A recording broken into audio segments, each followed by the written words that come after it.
Hello everyone, welcome to Evergreen Study. तो आज की वीडियो में हम क्लास 12 की पॉलिटिक्स के फर्स्ट टर्म के जो इम्पोर्टेंट एमसीक्यू है इस वीडियो में कवर करने वाले हैं, जो कि एग्जाम के पॉइंट ऑफ व्यू से बहुत ज्यादा इंपॉर्टेंट है। और मैं अदर जो ऑप्शन है उनको भी एनालाइज करवाऊंगी, जिससे कि आपके और क्वेश्चन बनेंगे और क्या है आप उन्हें अटेम्प्ट कर सकते हो पेपर के अंदर। Let's begin our video. First question क्या है, क्यूबा संकट कब उत्पन्न हुआ? क्यूबा संकट है 1962 में उत्पन्न हुआ। ये क्या था क्यूबा संकट?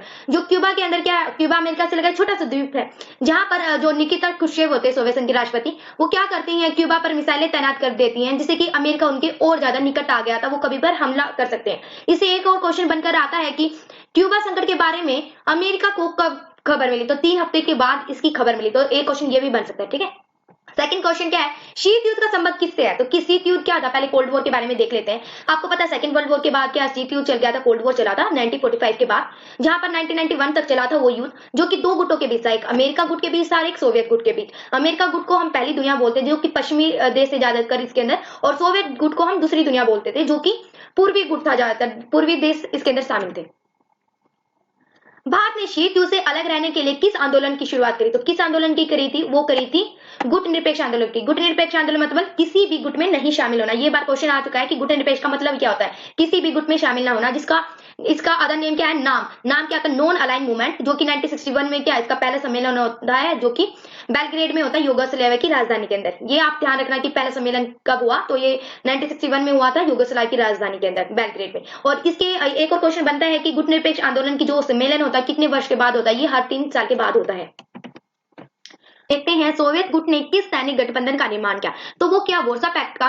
वॉर्सा पैक्ट है 1955 में बनकर तैयार होता है, और की समाप्ति जब ही हो जाती है जब क्या है, सोवियत संघ का विघटन होता है 1991 के अंदर। नाटो क्या है, नॉर्थ अटलांटिक ट्रीटी ऑर्गेनाइजेशन, जो कि 4 अप्रैल 1949 को बनकर तैयार होता है, जिसके अंदर 12 देश शामिल होते हैं। और ये आज तक जिंदा, आप ये याद रखना।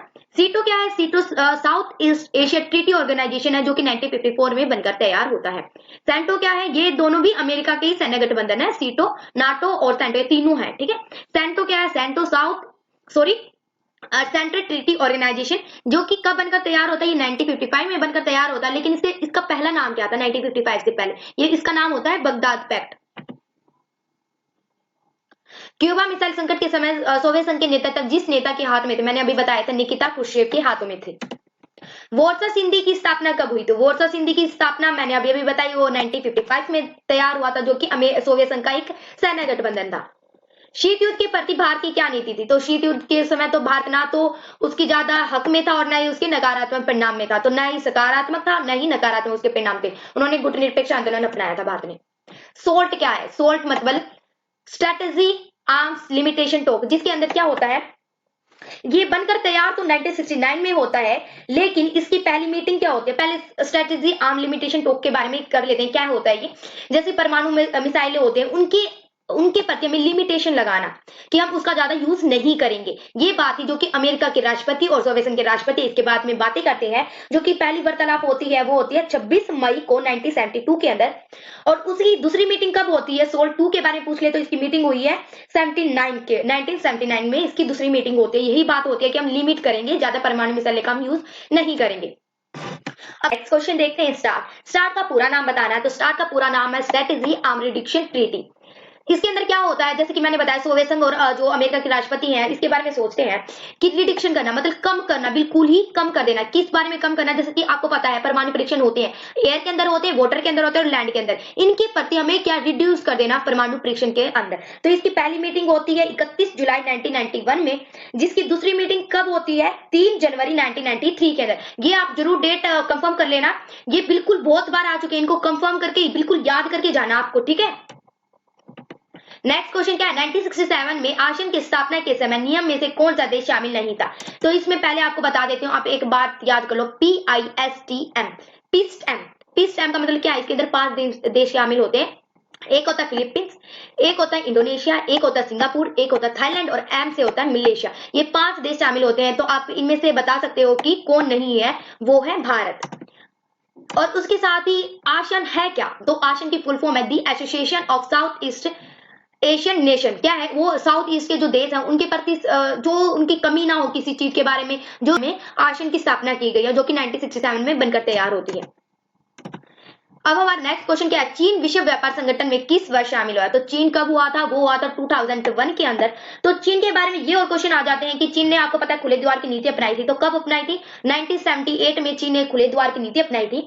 वही क्या उनको ये अपनाने की क्या जरूरत थी? तो उन्होंने, जैसे आपको पता है साम्यवादी देश थे, उनको थोड़ी और पूंजीवादी की ओर धकेलना चाह रहे थे, वो उनको खुलापन दे रहे थे लोगों को, जो कि तरीके से कर रहे थे। उन्होंने क्या करा, 1978 में खुले द्वार की नीति अपनाई चीन ने। वहीं 1982 में खेती होती है उनको निजीकरण किया, जो कि आपको पता है पहले सब लोग इकट्ठा खेती करते थे, लेकिन क्या है उनको अलग अलग उनकी डिस्ट्रीब्यूट कर दी खेती को। 1998 में उन्होंने उद्योगों का एकीकरण किया कि सभी लोग हैं अपना अलग अलग कर ले। उसके साथ ही आपको पता है चीन ने विश्व व्यापार में 2001 में शामिल हुआ। नेक्स्ट क्वेश्चन क्या है, चीन भारत के किस राज्य को अपने देश का अंग होने का दावा करता है? तो किस देश को कहता है? तो अरुणाचल प्रदेश के कुछ इलाकों को और लद्दाख के अक्साई चीन है उसको अपना दावा करता है कि ये मेरे देश है। चीन हमारे साथ झगड़ा करता रहता है इसके बाद। IPKF क्या है?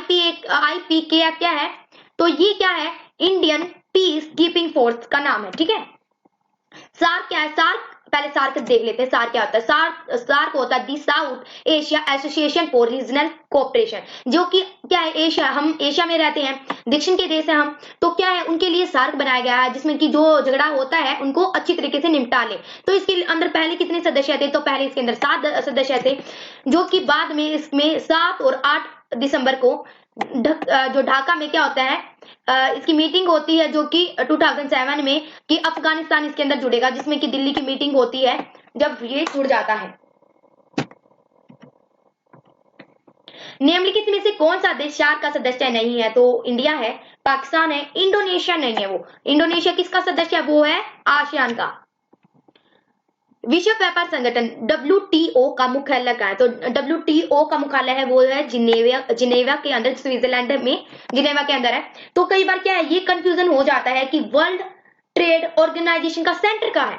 हेडक्वार्टर और सेंटर में कंफ्यूजन नहीं होना, सेंटर कहाँ है? न्यूयॉर्क में उसका सेंटर। और ये भी आ जाता है कि वर्ल्ड हेल्थ ऑर्गेनाइजेशन का मुख्यालय कहाँ है? तो वो भी कहाँ है? जिनेवा के अंदर ही है। तो क्या है GATT, ये क्या है? पहले विश्व व्यापार को हम ऐसे नहीं जानते थे, वर्ल्ड ट्रेड ऑर्गेनाइजेशन, पहले से GATT के नाम से जानते थे, general agreement on trade and tariff के नाम से जाना जाता था। तो ये क्वेश्चन आ जाए कि वर्ल्ड ट्रेड ऑर्गेनाइजेशन है, किसका उत्तराधिकारी है? तो आपको पता होगा वर्ल्ड GATT का, general agreement on trade and tariff का। संयुक्त राष्ट्र संघ का मुख्यालय कहाँ है? तो यूएनओ का हेडक्वार्टर पूछा है, तो उसका हेडक्वार्टर है न्यूयॉर्क के अंदर। तो यूएनओ से और क्वेश्चन क्या बन सकते हैं? यूनाइटेड नेशन ऑर्गेनाइजेशन, जिसकी स्थापना 24 अक्टूबर 1945 को होती है, जिसके 6 पार्ट है। एक है महासभा, दूसरा है सुरक्षा परिषद, तीसरा है सामाजिक और आर्थिक परिषद, चौथा है न्यास परिषद, 5वां है अंतर्राष्ट्रीय न्यायालय और 6ठा है सचिवालय। तो ये क्वेश्चन आ जाता है सबसे इंपॉर्टेंट अंग कौन सा है? तो आपको पता होगा सबसे इंपॉर्टेंट अंग है सुरक्षा परिषद है, जिसमें कि कितने मेंबर्स होते हैं? 10 अस्थायी होते हैं और जो 5 मेंबर्स होते हैं परमानेंट होते हैं। परमानेंट मेंबर पूछ ले तो कौन कौन है? एक है अमेरिका, ब्रिटेन, फ्रांस, चीन और रूस। ये 5 मेंबर हैं जो कि सुरक्षा परिषद के स्थायी मेंबर है, जिनके पास वीटो पावर है। और एक क्वेश्चन ये भी बनता है कि वीटो पावर सबसे ज्यादा यूज किसने किया? तो ये यूज की है रूस ने यूज किया, ठीक है। ये क्वेश्चन पूछ लेते हैं, आप इनको बिल्कुल याद रखना। नेक्स्ट क्वेश्चन है आसियान का मुख्यालय कहाँ है? तो आसियान का जो मुख्यालय है वो है जकार्ता के अंदर। जो जकार्ता, इससे आसियान से और क्वेश्चन क्या बन सकते हैं? तो आसियान है वो किस समझौते के द्वारा आसियान की स्थापना होती है? तो वो होती है बैंकॉक समझौते के द्वारा ही आसियान की स्थापना होती है। समाजवादी राज्य की स्थापना किसने की? तो वो की है, सी ऑप्शन करेक्ट है, लेनिन ने। लेनिन कौन थे? व्लादिमीर लेनिन, उन्होंने की थी स्थापना। 1971 को क्या रूसी क्रांति होती है, जिसमें कि जो व्लादिमीर लेनिन होते हैं वो समाजवादी राज्य की स्थापना करते हैं, जो कि कम्युनिस्ट पार्टी होती है। पूरब की नई आर्थिक में किस देश को रखा गया? तो किसको रखा गया? चीन को, क्योंकि जो चीन ने पूरब की ओर चलो की नीति अपनाई थी, दैट्स व्हाई। पूर्वोत्तर भारत में 7 बहनों में से कौन सा राज्य शामिल नहीं है? तो 7 बहन नागालैंड को बोलते हैं, मिजोरम को बोलते हैं, मेघालय, जम्मू कश्मीर को नहीं बोलते, क्योंकि जम्मू कश्मीर हमारे नॉर्थ साइड में पड़ता है, सबसे ऊपर। नेक्स्ट क्वेश्चन है, दूसरी पंचवर्षीय योजना का प्रारूप किसके द्वारा तैयार किया गया? तो किसने सेकंड जो योजना थी, पंचवर्षीय योजना, ये किसने तैयार की थी? ये की थी PC महानोबिस ने तैयार की थी। तो आपको पता होगा ना पंचवर्षीय योजना कौन बनाता है? योजना आयोग। जो योजना आयोग था जो 1950 में बनकर तैयार होती है, जो कि अब इसका 2014 में इसका नाम बदल देते हैं, नीति आयोग रखा गया, जो हमारे प्रधानमंत्री नरेंद्र मोदी इसका नीति आयोग नाम रखते हैं। 1952 से लेकर 1967 तक भारत में किस राजनीतिक दल का प्रभुत्व रहा है? तो आपको पता है जो क्या है, जो हमारे प्रधानमंत्री होते हैं नेहरू, वो सबसे पहले पार्टी में आते हैं कांग्रेस में। 1967 तक क्या है, हमारे देश में कांग्रेस पार्टी की ही विजय रहती है। नेक्स्ट क्वेश्चन क्या है, किस देश ने नाटो में आर्थिक नेतृत्व का विरोध किया है? किस नेतृत्व का विरोध किया है? फ्रांस ने किया। क्यों किया है? क्योंकि अमेरिका है उसने ज्यादा पावरफुल है सबसे, इसलिए फ्रांस ने इस पे मुद्दा उठाया है। गुटनिरपेक्ष का नींव रखने में किस भारतीय नेता का प्रमुख योगदान है? तो आपको पता है नेहरू जी है, उन्होंने गुटनिरपेक्ष का निर्माण में महत्वपूर्ण भूमिका निभाई है 1961 में। नेक्स्ट क्वेश्चन है, G77 का आशय दुनिया के किन देशों से? G7 क्या होती है? इसमें बैठक होती है जो कि विकासशील देशों के बारे में ये बात सोची जाती है कि और कैसे हम और ज्यादा डेवलप कैसे हो सके। शीत युद्ध के दौरान पश्चिमी गुट का नेतृत्व किसने किया? शीत युद्ध पश्चिमी गुट मैंने आपको स्टार्टिंग बताया, जो पश्चिमी गुट था वो अमेरिका था और जो पूर्वी गुट था वो सोवियत संघ का था। समाजवादी और साम्यवादी गुट का नेतृत्व कौन कर रहा था? वो कर रहा था सोवियत संघ, जिसे हम दूसरी दुनिया के नाम से जाना जाता है।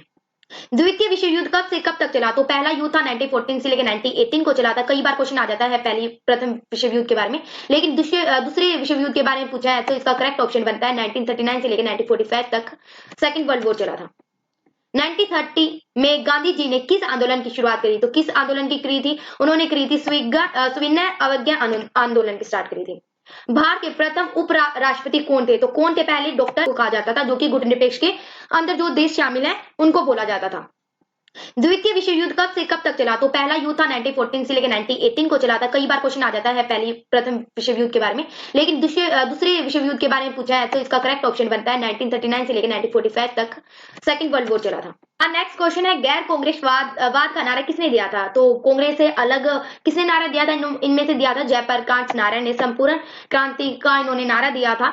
तो ये वीडियो यही खत्म होती है। Thank you for watching our channel. If you like the video please like share and subscribe my channel. और आपको ये टेंशन लेने की कोई जरूरत नहीं है, मैं इसका जो पीडीएफ है अपने टेलीग्राम चैनल पर डाल दूंगी, तो आप डिस्क्रिप्शन में जाइए और वहां से अपना नोट्स कलेक्ट कर लिए। Thank you.